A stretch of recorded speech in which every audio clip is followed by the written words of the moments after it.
Terima kasih Tuhan, Kau telah memberikan kemenangan bagi setiap kami. Kuasa maut Kau telah patahkan dan Kau kalahkan Bapa, oleh kuasa darah-Mu.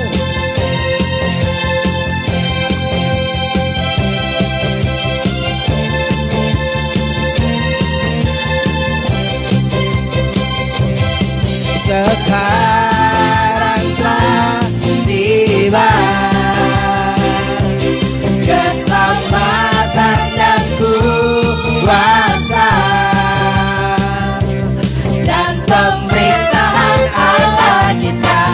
Kuasa yang diurapinya karena tak dilemparkannya para pendakwa kita. Sekali lagi katakan sekarang. Sekarang telah tiba keselamatan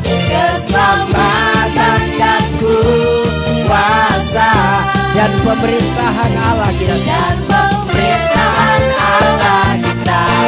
Kuasa yang diurapinya karena tak dilemparkannya para pendakwa kita. Katakan kepada Tuhan, oleh darah anak domba, oleh kesaksian kita, iblis telah dikalahkan. Iblis dikalahkan, kuasanya dihancurkan oleh darah anak domba. Sekali lagi katakan, oleh darah anak domba, oleh kesaksian kita, oleh kesaksian kita,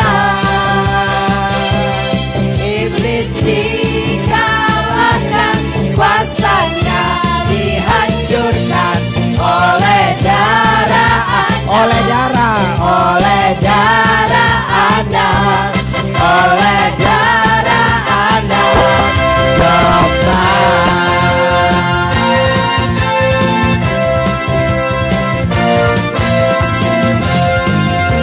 Haleluya.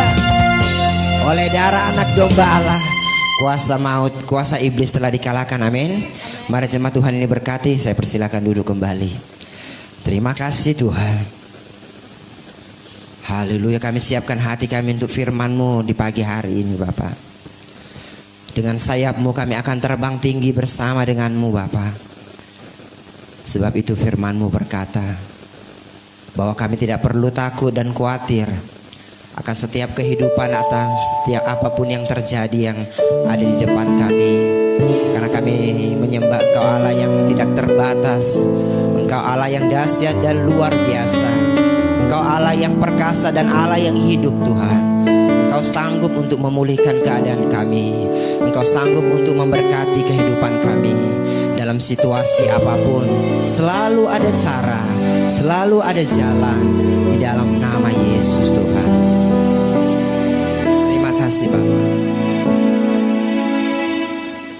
Firman-Mu berkata Kau besertaku, maka kuat roh dan jiwaku. Tangan-Mu Tuhan selalu ku nantikan, di setiap langkahku percaya.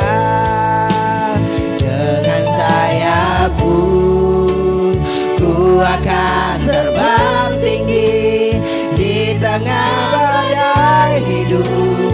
Ku tak menyerah, Kau kekuatan dan perlindungan bagiku, pertolonganku di tempat maha tinggi. Ku mengangkat tanganku, aku berserah. Kau ku nantikan, Kau yang ku sembah, Yesusku.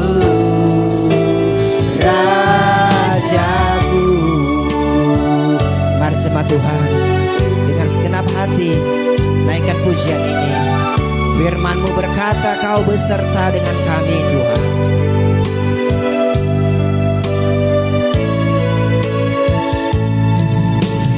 Firman-Mu berkata Kau besertaku, maka kuat roh dan jiwaku Tuhan. maka kuat roh dan jiwaku. Tangan-Mu Tuhan selalu ku nantikan, di setiap langkahku percaya. Dengan sayap-Mu ku akan terbang tinggi, di tengah badai hidup ku tak menyerah. Kau kekuatan dan perlindungan bagiku, pertolonganku di tempat maha tinggi. Ku mengangkat tanganku, aku berserah. Kau ku nantikan, Kau yang ku sembah, Yesusku, Rajaku.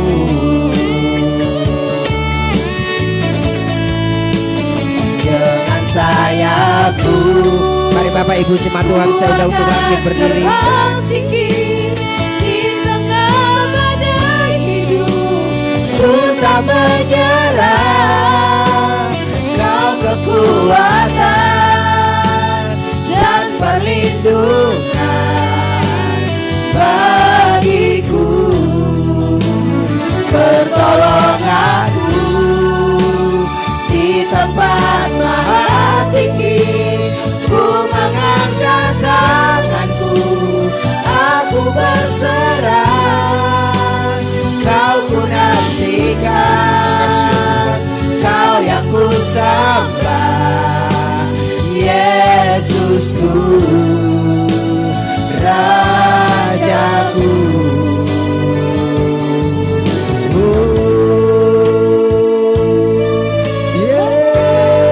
Yesusku, Kaulah Rajaku. Kau yang ku sembah, Kau ku nantikan ya Tuhan. Haleluya. Makasih ya Tuhan, Kau baik, Kau dahsyat, Kau luar biasa. Terima kasih.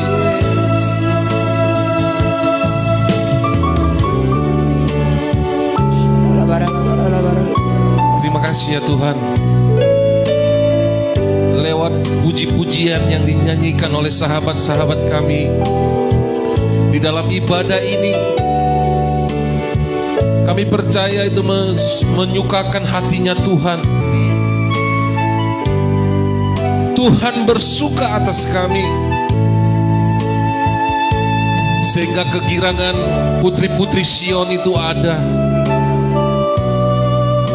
Dan terima kasih kalau hari ini Tuhan membawa kami kepada tingkat yang lebih tinggi lagi untuk melihat kemuliaan-Mu. Dan kami percaya Engkau hadir dengan Roh-Mu yang hidup, dan Roh-Mu itu tidak terbatas bagi kami, sehingga jemaat-Mu di tempat ini maupun di rumah mendengarkan firman-Mu, sehingga firman-Mu itu menjadi rema dalam hidup mereka ya Tuhan. Engkau dahsyat atas mereka. Siapkan hati kami untuk mendengarkan firman-Mu, sehingga firman-Mu itu menjadi jaminan dalam hidup kami. Terima kasih. Terima kasih pada Roh Kudus yang menuntun kami hari ini. Di dalam nama Yesus kami berdoa. Haleluya. Amin. Silakan duduk jemaat Tuhan. Shalom, apa kabar? Saya percaya bahwa kita di tempat ini mengalami yang namanya kedahsyatan Tuhan. Saudara, apa itu kedahsyatan Tuhan? Wow, kedahsyatan Tuhan itu banyak. Bukan hal-hal yang saudara alami, mungkin itu satu mukjizat. Itu pun juga kedahsyatan Tuhan. Ada juga kedahsyatan Tuhan itu adalah yang kalau kita baca dalam kitab Yeskiel pasal 14 itu ada 4 kedahsyatan Tuhan tentang penghukuman Tuhan terhadap bangsa yang berbuat dosa. Namun saudara, ada satu kedahsyatan Tuhan tentang kekristenan yang harus saudara dan saya alami. Ya. Apa itu kekristenan? Kekristenan itu adalah bukan masalah agama. Kekristenan adalah kehidupan. Amin. Kehidupan yang berkenan, kehidupan yang layak, kehidupan yang saudara bisa merasakan namanya Tuhan. Paulus pernah menuliskan, saudaraku, di dalam 1 Korintus pasal 3 tentang dasar kekristenan. Rupanya kekristenan itu harus mempunyai dasar. Ya. Saudara, dasar ini berbicara tentang fondasi. Bagaimana saudara sebagai pengikut Kristus.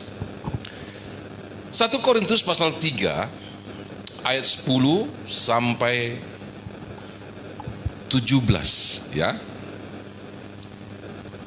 Sesuai dengan kasih karunia Allah, saya bersyukur saudara jemaat Tuhan di tempat ini merasakan yang namanya kasih karunia Allah yang dianugerahkan kepadaku. Aku sebagai seorang ahli bangunan yang cakap telah meletakkan dasar dan orang lain membangun terus di atasnya. Tetapi tiap-tiap orang harus memperhatikan bagaimana ia saudaraku? Membangun di atasnya. Saudara, ayat 11 mengatakan, karena tidak ada seorang pun yang dapat meletakkan dasar lain daripada dasar yang telah diletakkan, yaitu siapa saudaraku? Yesus Kristus Tuhan. Ayat 12. Entahkah orang membangun di atas dasar ini dengan emas, perak, batu, permata, kayu, rumput kering atau jerami. Ayat 13. Sekali kelak pekerjaan masing-masing orang akan nampak. Jemaat yang terkasih, kalau kita umpamakan bangunan, saya waktu Pak Angel mengangkat pujian, engkau yang memulai, saya tersentuh saudara. Siapa yang memulai dasar kekristenan saudara dan saya? Karena kalau kita berbicara tentang memulai pembangunan saudaraku, yang pertama sekali kita harus mempunyai denah, pola. Ya. Bagaimana kekuatan dasar yang harus kita bangun. Bagaimana, apakah sistemnya seperti besi yang tertancap seperti itu, lurus aja, atau dia seperti pakai pencangkar langit dasar kita. Paulus menerangkan bahwa dia seorang ahli bangunan. Kalau dia seorang ahli bangunan, dia tahu kekuatan dasar apa yang harus dia mulai untuk pembangunan, saudara. Amin. Makanya sebenarnya kekristenan kita harus mempunyai dasar. Dasarnya apa? Kuat. Dasar kita itu harus kuat. Kuat menghadapi masalah, kuat menghadapi problema, kuat menghadapi konflik yang begitu berat. Karena sekali waktu adanya masalah, problema yang kita hadapi, sekali waktu dari situlah pekerjaan kita akan tahan uji. Jadi kekristenan kita bukan lagi kekristenan yang lembek-lembek. Ada masalah lah, lari, hilang. Itu tidak seperti itu, saudara. Kita harus kuat. Kenapa? Karena di depan kita, hari demi hari, minggu demi minggu, bulan demi bulan, tahun demi tahun, kita nggak tahu apa di depan kita. Yang pasti di depan kita itu bukan hanya yang baik-baik saja. 3 bulan kita mengalami masalah yang begitu rumit, yaitu namanya COVID-19. Ya, banyak orang goncang, saudara. Orang yang goncang, bisa saja goncang, tapi dasarnya harus kuat, kan gitu kan? Tapi dasarnya kokoh. Makanya saya pernah kasih ilustrasi, saudara. Sekali waktu seekor monyet pernah mengajak angin. Dia tantang itu angin.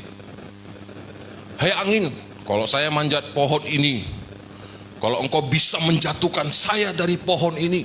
Itu kata monyet, saudara. Dia lawan ini angin. Maka saya mengakui kehebatan kamu, hai angin, katanya. Ya, oke, kata angin. Bayangkan saudara, seekor monyet ini manjat di atas pohon. Silakan angin. Dia dengan angkunya. Ya. Makanya saya berdoa jemaat Tuhan jangan dasar kekristenannya jadi keangkuhan, nggak boleh. Ya, amin. Nggak bisa. Karena kita ini Alkitab katakan tadi di ayat 11 tadi apa? Karena tidak seorang pun yang dapat meletakkan dasar lain daripada dasar yang telah diletakkan oleh siapa? Yesus Kristus. Tidak boleh. Jadi saudaraku yang kekasih, karena seekor monyet ini dia berusaha menguji kekuatan angin ini, dia tantang.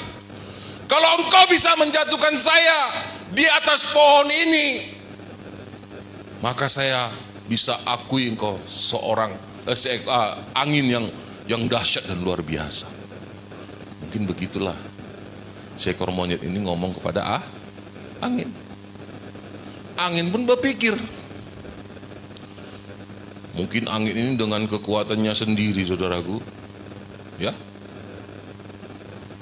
dia bikin angin yang begitu dahsyat. Si monyet makin apa, saudaraku? Makin pegang kuat itu pohon, makin kuat dia. Nggak mungkin, nggak bisa saya kalah. Mana kekuatanmu? Saudara, dasar kekristenan itu harus dibangun oleh Yesus. Dunia berusaha menjatuhkan kita. Mungkin dengan cara seperti yang dilakukan angin terhadap monyet dengan kuatnya. Mungkin saudara masih kokoh. Seperti seekor monyet tadi, kokoh dia. Nggak apa-apa. Si angin pun juga nggak mau kalah. Dia bikinlah angin puting beliung. Angin puting beliung makin kuat. Seekor monyet itu dia peluk pohon ini semakin kuat. Saudara, saya percaya bahwa COVID ini satu peristiwa yang cukup luar biasa. Banyak masalah di depan kita.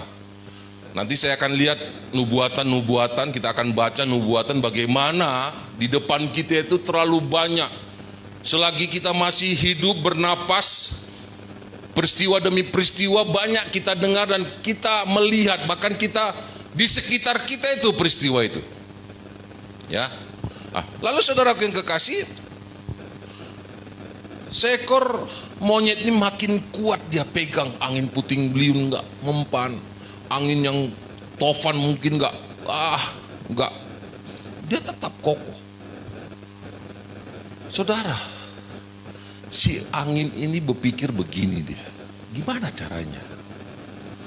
Dengan kekuatan nggak bisa, dengan yang dahsyat nggak bisa. Angin ini berpikir bagaimana kalau kita bikin dengan yang sepoi-sepoi, yang lembut-lembut. Ya, saudara bayangkan angin lembut itu enak nggak? Kalau saya dengan kawan-kawan duduk di belakang, ada pohon, ada tempat untuk sopo-sopo, ada angin, kita sepertinya ngantuk.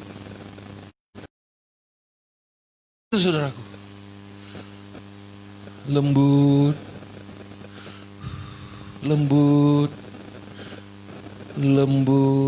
seekor monyet ini mulai ngantuk, mulai menguap. Wah, bahaya sekali kalau jemaat Tuhan mulai ngantuk dengar firman Tuhan yang dahsyat ini. Justru harus semangat, saudaraku. Kenapa? Karena di depan kita Yesus itu pasti menyertai kita. Amin. Ya, akhirnya si ekor mulai ngantuk, mulai menguap. Oh, dia mulai yang tadinya pohon dia peluk kuatnya luar biasa. Tiba-tiba dia tangan lepas. Aduh, dia mulai tidur. Dengan angin yang tenang, seekor monyet ini mulai ngantuk. Lalu tiba-tiba ada kedahsyatan angin ini melebihi badai disertai angin yang begitu kuat. Terhempaslah, jatuhlah monyet itu. Pak.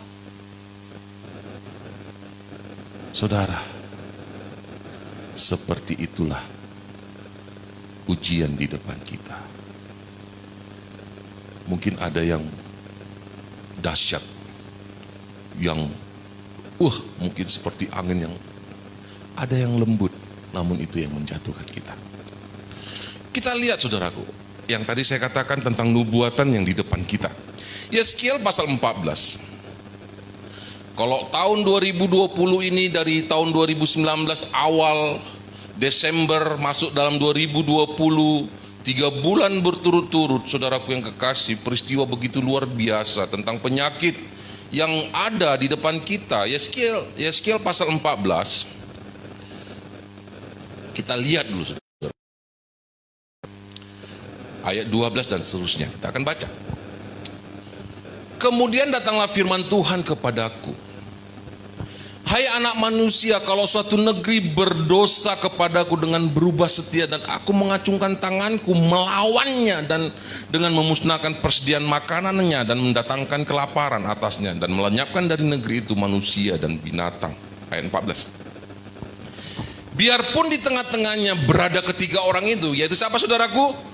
Nuh, Daniel dan Ayub. Mereka akan menyelamatkan hanya nyawanya sendiri karena kebenaran mereka. Demikianlah firman Tuhan Allah. Ayat 15. Atau jikalau aku membuat binatang buas berkeliaran di negeri itu yang memunahkan penduduknya sehingga negeri itu menjadi sunyi sepi dan tidak seorang pun berani melintasinya karena binatang buas itu. Inilah, saudaraku, di depan kita itu ada binatang buas berkeliaran. Ya, itulah masalah. Kalau kita berbicara tentang binatang buas, kebuasan manusia, kita nggak tahu di depan kita mungkin akan terjadi perang yang begitu luar biasa. Bangsa melawan bangsa, suku melawan suku, buas, manusia menjadi buas seperti binatang buas. Ayat 16. Dan biarpun di tengah-tengahnya berada ketiga orang tadi, demi aku yang hidup, demikianlah firman Tuhan Allah, mereka tidak akan menyelamatkan baik anak lelaki ataupun anak perempuan. Hanya mereka sendiri akan diselamatkan, tetapi negeri itu akan menjadi apa, saudaraku? Sunyi sepi. Aduh, sunyi sepi. Kita sempat mengalami sunyi sepi. Tidak boleh keluar. Semua harus di rumah saja, sunyi. Kendaraan-kendaraan tidak ada yang berjalan. Oh, sunyi sepi. Selama 3 bulan kita mengalami yang namanya sunyi sepi. Ayat 17. Ini luar biasa di depan kita, saudara. Ini nubuatan Yeskiel. Atau jikalau aku membawa pedang atas negeri itu dan aku berfirman, hai pedang, jelajalahi negeri itu, dan aku melenyapkan dari negeri itu manusia dan binatang. Lalu ayat 18, biarpun di tengah-tengahnya berada ketiga orang tadi, demi aku yang hidup, demikianlah firman Tuhan Allah, mereka tidak akan menyelamatkan baik anak laki-laki maupun perempuan, tetapi hanya mereka sendiri yang diselamatkan. Artinya, saudaraku, makanya kita dicontohkan seperti Daniel, Nuh dan Ayub. Dasar kita bagaimana? Kondisi di depan kita itu begitu berat, masalah begitu berat, hukuman terhadap dunia ini begitu luar biasa. Bagaimana dasar kekristenan kita? Makanya dicontohkan seperti Ayub, Nuh dan Daniel, supaya dasar kekristenan kita kuat. Apakah dasar kekristenan kita dibangun oleh emas, permata, perak, atau rumput, atau apa, saudaraku? Atau jerami? Makanya dicontohkan, walaupun di tengah-tengah kita ada Daniel, ada Ayub, ada Nuh, Mereka hanya menyelamatkan mereka sendiri.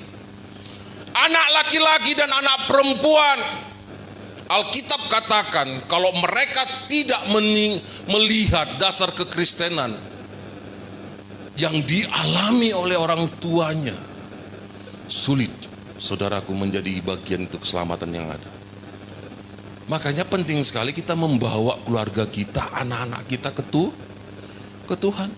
Begitu juga jemaat yang ada di rumah. Harus bisa, kenapa? Karena di depan kita ini kita nggak tahu lagi ada masalah apa. Tapi saya beritahu, dasar yang dibangun oleh saudara sendiri, itulah yang menentukan ke depannya saudara. Beri tepuk tangan buat Tuhan. Nah itu. Amin. Ayat 19, coba kita lihat. Sudah ada yang namanya binatang buas, pedang. Atau jikalau aku mendatangkan sampar atas negeri itu dan aku mencurahkan amarahku atasnya, sehingga darah mengalir dengan melenyapkan dari negeri itu manusia dan binatang. Saudara, ada sampar, penyakit, aduh. Kemarin kawan kami bilang untuk Siantar Simalungun ini ada 23 kasus COVID. Meningkat katanya. Kami mendoakan mereka di tempat ini, doa. Karena dia adalah pekerjaannya di pemerintah membikin laporan-laporan siapa yang kena, dia bikin laporan. 23 orang, saudara. Saya berdoa supaya jemaat Tuhan, darah Yesus melindungi. Amin. Ini penyakit sampar ini di depan kita. Kita nggak tahu apa lagi yang terjadi, tapi saya beritahu kepada jemaat, nggak usah takut. Amin. Bilang dulu ke kanan kiri kita, jangan takut. Amin, saudaraku. Jangan takut Pak Kesia, ya. Jangan takut Pak Arud, ya. Karena Anda seperti Ayub, Nuh dan Daniel punya dasar yang kuat. Kenapa Ayub, Daniel dan Nuh? Saudara, kalau dikatakan di dalam Kejadian pasal 6, Nuh itu adalah orang yang berkenan hidupnya. Ayub juga dikatakan dia benar hidupnya. Daniel juga dikatakan dia benar hidupnya. Dasar kekristenannya benar. Ya. Saya berdoa juga kepada sahabat-sahabat saya yang di seluruh Indonesia supaya tetap mempunyai dasar yang kokoh dalam pelayanan. Ya. Amin. Dari Sabang sampai Merauke mereka harus kokoh, kuat, bertahan. Terakhir dari ayat Yeskiel ini, saudara. Dan biarpun Nuh, Daniel dan Ayub berada di tengah-tengahnya, demi aku yang hidup, demikianlah firman Tuhan Allah, mereka tidak akan menyelamatkan baik anak laki-laki maupun anak perempuan, melainkan mereka akan menyelamatkan hanya nyawanya sendiri. Karena apa? Kebenaran mereka. Ayat 21. Ada 4, saudara. Ya, beginilah firman Tuhan Allah, jauh lebih dari itu kalau aku mendatangkan keempat hukumanku yang berat, yaitu pedang, kelaparan, binatang buas, dan sampar atas Yerusalem untuk melenyapkan daripadanya manusia dan binatang. Kelaparan, binatang buas, apalagi saudaraku, pedang, lalu penyakit itu ada di depan kita. Amin. Luar biasa di depan kita ini, saudaraku. Makanya jemaat Tuhan harus berpacu mencari wajah Tuhan. Kita kembali kepada Roma pasal 3 tadi. Kenapa dikatakan oleh karena kasih karunia Allah? Coba kita lihat. Saya ulangi kalimat ini supaya jelas, saudaraku.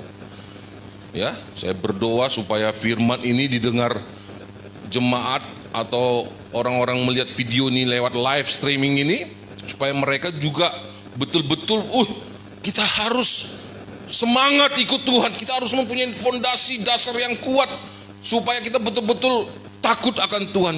Roma pasal 3, 1 Korintus pasal 3 tadi. Ya. 1 Korintus pasal 3. Sudah dapat 1 Korintus pasal 3? Kembali kepada ayat berapa? 10 dan 11 tadi. Sesuai dengan kasih karunia Allah, saudara, ada kesempatan, ada kasih karunia Allah untuk saudara masih sempat mempunyai dasar kekristenan. Yeskiel bernubuat ada 4 masalah yang begitu luar biasa. Ada kelaparan, ada binatang buas, ada pedang, bahkan ada penyakit sampar. Ini acuan saudara untuk melihat, datang kepada Tuhan, memandang kasih karunia Allah. Ibarat kasih karunia Allah itu adalah pintu bagi saudara dan saya. Katakan amin. Terbuka. Tuhan kasih pintu. Ini yang pertama. Pola yang benar dalam diri saudara. Lalu yang kedua, tanamkan dasar yang kuat. Saudara mulai membangun. Kolose mengatakan, kejarlah keselamatan itu dengan takut akan Tuhan. Katakan amin. Kejar, lakukan. Saudara, ayat 13 di dalam 1 Korintus pasal 3 mengatakan, sekali kelak pekerjaan masing-masing orang akan nampak, karena hari Tuhan akan menyatakannya. Hari Tuhan. Kalau udah hari Tuhan, saudaraku, dari pekerjaan kita yang kita kerjakan, dasar kita memang dibangun dengan jerami, dengan rumput pun diselamatkan. Tetapi saudara, Alkitab katakan, apakah kita kokoh, kuat menghadapi situasi keadaan sekarang? Kuat, saudara. Hari Tuhan, luar biasa. Ayat selanjutnya. Sebab ia akan datang, sebab ia akan nampak dengan api, dan bagaimana pekerjaan masing-masing orang akan diuji oleh api itu. Ayat 14, 15, 16. Jika pekerjaan yang dibangun seorang tahan uji, ia akan mendapat upah. Beri tepuk tangan pada Tuhan. Ini dia. Iya kan? Makanya harus kokoh, harus kuat, ya. Harus menopang satu sama lain, harus saling mengingatkan, harus bertubuh Kristus, ya. Ingatkan, ayo kita mulai berpacu dengan Tuhan, ya. 15 dan 16 saudaraku, ya. Jika pekerjaan terbakar, ia akan menderita kerugian, tetapi ia sendiri akan diselamatkan, tetapi seperti dari dalam api. Ayat 16, ayat terakhir. Tidak tahukah kamu bahwa kamu adalah bait Allah, dan bahwa Roh Allah diam di dalam kamu? Undang Roh Allah dalam diri saudara. Itulah yang memulai fondasi saudara di hadapan Tuhan. Beri tepuk tangan pada Tuhan. Amin. Hanya Dia, ya. Di ayat 10 Tuhan membukakan pintu. Pintu apa? Kasih karunia, anugerah kepada saudara dan saya. Tapi diakhiri, tidak tahukah kamu bahwa kamu adalah bait Allah, dan bahwa Roh Allah diam di dalam kamu. Jemaat yang terkasih, mari kita berdoa. Percayalah, firman Tuhan ini begitu dahsyat dalam hidup kita. Bagi jemaat yang di rumah yang sudah menerima tubuh dan darah Tuhan, siapkan dan ambil tubuh Tuhan.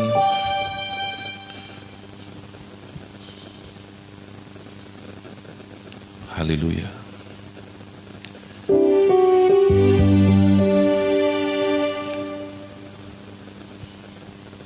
Siapkan hati kita untuk makan dan minum darah Tuhan.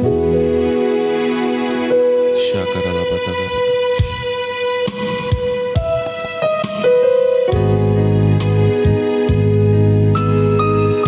Saudara mulai berdoa. Bilang kepada Tuhan, Tuhan, Engkau yang memulai dasar dalam hatiku.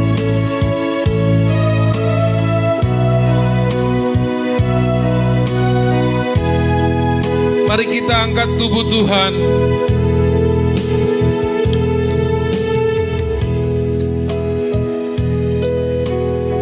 Saudara, Alkitab katakan, jikalau kita bersekutu bersama dengan tubuh Tuhan, maka engkau akan memperingati akan kematianku. Karena Alkitab katakan, pada suatu malam Yesus berkumpul bersama dengan murid-muridnya, lalu dia mengambil roti, lalu dibagi-bagikan, dipecah-pecahkan, lalu dia berikan kepada muridnya. Tujuannya hanya satu, saudara dan saya diselamatkan. Surga itu menjadi bagian kita. Dan percayalah, di dalam tubuh Tuhan ada pemulihan. Mari kita makan bersama-sama tubuh Tuhan. Haleluya.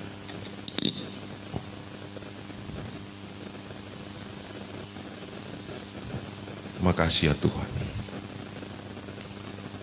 atas kebaikan-Mu. Lalu Yesus mengambil anggur. Mari jemaat, kita angkat anggurnya Tuhan, darah Yesus. Alkitab katakan, lalu Yesus mengambil anggur, yaitu darahnya sendiri, lalu dibagi-bagikannya kepada murid-murid Tuhan, supaya engkau memperingati akan kematianku. Tuhan, terima kasih atas darah-Mu. Kalau kami bersekutu bersama tubuh dan darah-Mu, ini ada maksud mulia. Engkau berkata, tubuh kami adalah bait Allah, tempat diamnya Roh Allah, sebagai pondasi kekristenan kami ya Tuhan. Roh-Mu yang hidup bergerak sampai sekarang. Dan terima kasih, di tangan kanan kami ada darah Yesus. Mari jemaat kita minum bersama-sama dalam nama Yesus. Haleluya. Sebelum kita tutup, kita minta Ibu Miri untuk mengangkat pujian.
Tiada noda dan celah.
telah mati dan tinggalkan cara hidupku yang lama.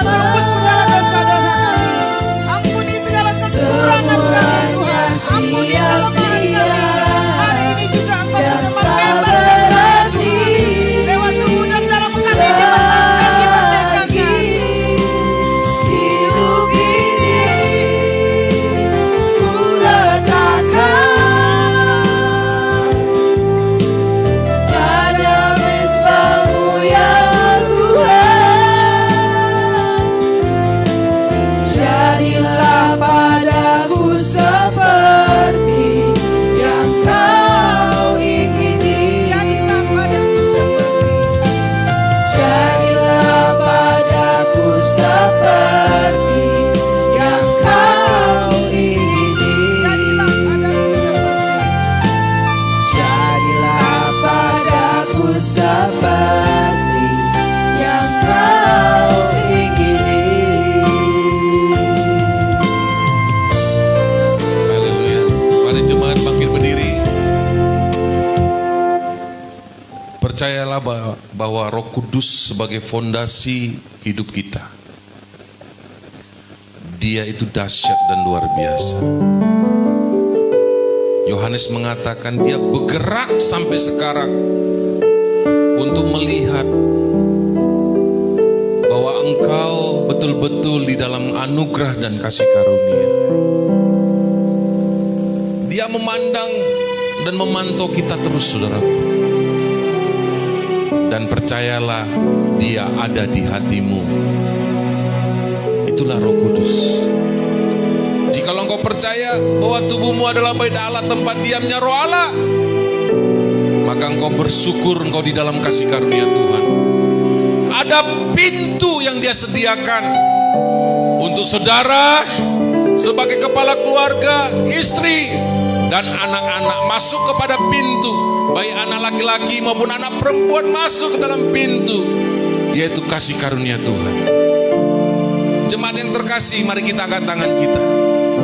Percayalah seperti Abraham, Bapak orang percaya, engkau diberkati seperti Abraham yang diberkati oleh Tuhan. Sepulangnya dari tempat ini, baik engkau di dalam rumah, di rumah saja, berkat yang sama Tuhan berikan. Pulanglah dengan sukacita dan damai sejahtera, dan terimalah berkat Tuhan di dalam nama Bapa, Putra, dan Roh Kudus. Di dalam nama Yesus yang percaya katakan amin. Salam. Tuhan memberkati.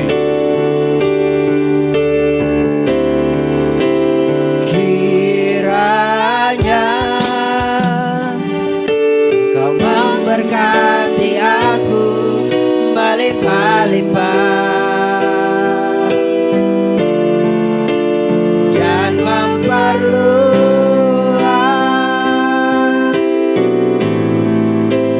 daerahku.